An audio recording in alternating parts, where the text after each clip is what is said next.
Yes. Yes. सो मैं gloves पहन के अगर पंच करता हूँ पंचिंग बैग पे, या फिर बेयर नकल ऐसे पंचिंग करता हूँ पंचिंग बैग पे, both have slightly different technique and उन दोनों का प्रैक्टिस थोड़ा सा अलग तरीके से होता है। तो थियोरेटिकली स्पीकिंग जब आप वेपन्स की बात करते हैं, first of all a good weapon is suppose to be an extension of your body. It needs to be force multiplier. मैं अपने हाथ और पैर से जो कुछ कर सकता हूँ अपनी स्किल को लगा के उसको डबल कर दे, या फिर उसको एनी हाउ थोड़ा सा बढ़ा दे। मेरी इफेक्टिवनेस को अगर कोई चीज़ बढ़ा रही है तो वो एक इफेक्टिव टूल है, वो एक इफेक्टिव वेपन है। हम बहुत हाई लेवल मॉडर्न वेपन्स की बात नहीं कर रहे हैं, हम बहुत बेसिक एज और इम्पैक्ट वेपन की बात कर रहे हैं। इम्पैक्ट वेपन वो होता है जैसे डंडा हो गया, हथौड़ा हो गया, इससे एक इम्पैक्ट आ रहा है। और एज वेपन्स होते हैं जिनका कुछ ना कुछ एज हो। ये कोई वेपन नहीं है, ये आप एग्रीकल्चर वगैरह में अगर आप आते हैं तो ये घास वगैरह काटने का काम आता है। साउथ इंडिया में, हम यहाँ पे केरला वगैरह में नारियल वगैरह का काम आता है। It's not really a weapon, otherwise there is a separate licence and other things that are required even for large blades.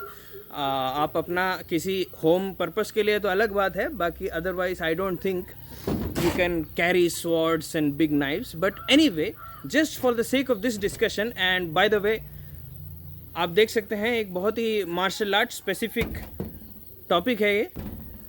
आपने सबने हाथ में से डंडा लेके इसको ऐसा ऐसा घुमाने की कोशिश करी है, and me also. This is not a video for the experts, this is a very beginner level concept. When you have something that is actually made like a sword, ये एक मॉडल है। इस मॉडल या फिर आप trainer sword को आप exactly डंडे के जैसे नहीं पकड़ सकते हैं, बिकॉज इसका एक सर्टेन एज है, एक कटिंग एज है, एक ब्लंट पार्ट है। और ये दोनों एरियाज को, ये दोनों चीज़ों को माइंड में रखते ही आप इसको स्विंगिंग करेंगे। This is made in more of that कटाना काइंड ऑफ अ बिल्ड वगैरह, उसका वैसा बनाया है। बट रेगुलर एक तलवार के टाइप की बात कर रहा हूँ मैं।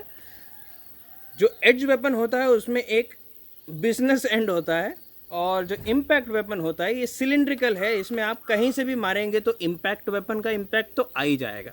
सो the difference is when you are practising, this is a good idea कि अगर आप कोई भी अपने स्ट्राइक्स को प्रैक्टिस कर रहे हैं, जैसे मैं आपको एक इंट्रोड्यूस कर देता हूँ यहाँ पे।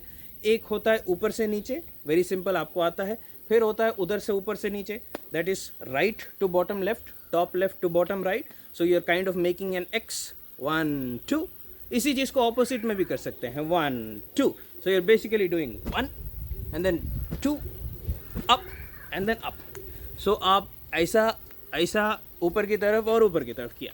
Now the difference is when you are holding this for the first time, अगर आप घर पे प्रैक्टिस कर रहे हैं तो ये आपको फ़र्क नहीं पड़ता कि ये ऐसा लग रहा है कि ऐसा लग रहा है कि ऐसा लग रहा है। You are not really paying attention to your wrist, because ये डंडा ऐसे लगे या ऐसे लगे या ऐसे लगे, क्या फ़र्क पड़ता है?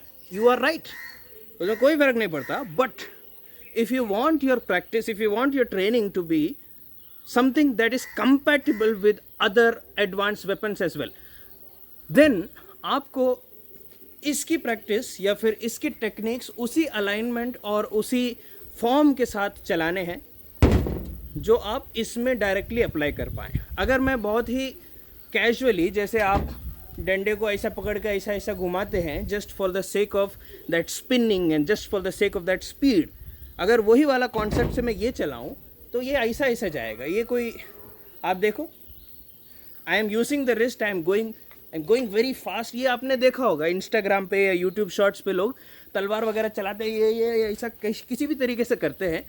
नाउ द थिंग इज़, अच्छी बात है, वो एक अपना स्टाइल है, बट अगर ये चलाना है तो ये ऐसे ही चलेगा, in line with your arm. आपका हाथ एकदम सीधा, and a good idea to look at it is, आपके जो नकल्स हैं, जो फिंगर्स के नकल हैं, वो अलाइंड होंगे आपके ब्लेड से। You are going forward like this.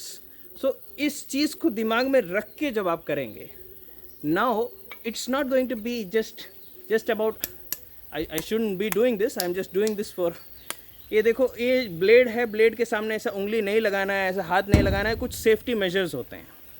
तो इसकी रेस्पेक्ट करते हुए, बारिश आने वाली है, इसकी रेस्पेक्ट करते हुए आप या तो इम्पैक्ट वेपन्स को भी उसी स्टाइल में प्रैक्टिस करेंगे. Open the elbow, knuckles pointing forward, go 1 2 3 4, नीचे से ऊपर 1 2 3 4 5 6. नोटिस कोई भी टेक्निक ऐसा नहीं है जो एज वेपन पे मैं उसको ट्रांसफ़र ना कर पाऊँ. It is the same thing.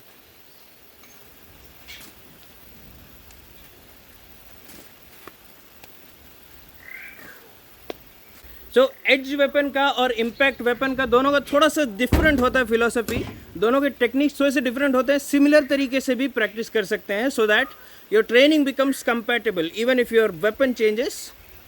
अब तो प्रॉपर बारिश आने वाली, मैं जा रहा हूँ, ठीक है.